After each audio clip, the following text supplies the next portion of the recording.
Rocks were a common theme at two of the national park sites Micah Meyer visited in Idaho.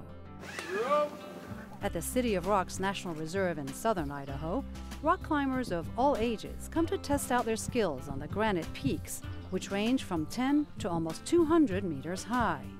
Remember, you want to keep as much of your foot on the rock as you can.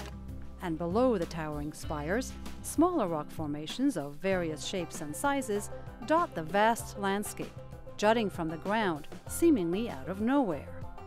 The rocks were once buried underground, but erosion over millions of years exposed them, creating a surreal landscape.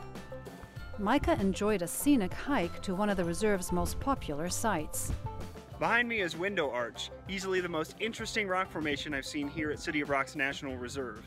Window Arch is a great example of weathered granite, a result of the powerful forces of nature which create beautiful, graceful forms.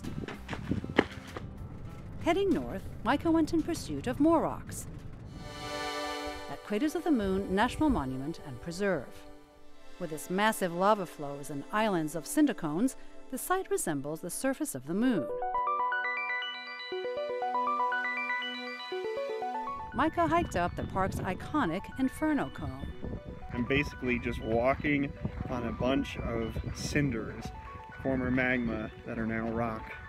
That landscape is so similar to the surface of the moon that American astronauts used it as a testing ground in the 1960s to prepare for their lunar missions. They recounted their experiences when they revisited the site several decades later.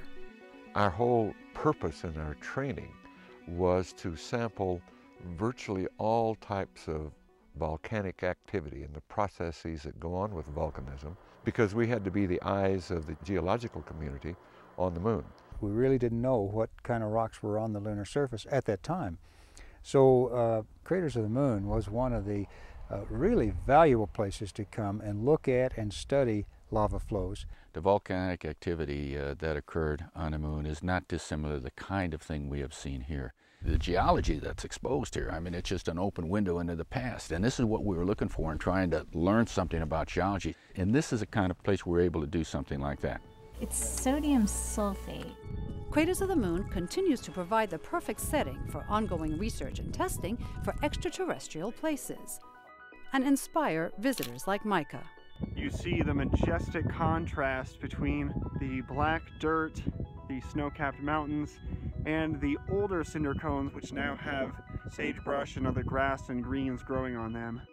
Whether you're an astronaut, a mountain climber, or simply a lover of the great outdoors, these Idaho parks are proof that even rocks can be objects of timeless beauty. Julie Taboh, VOA News, Washington.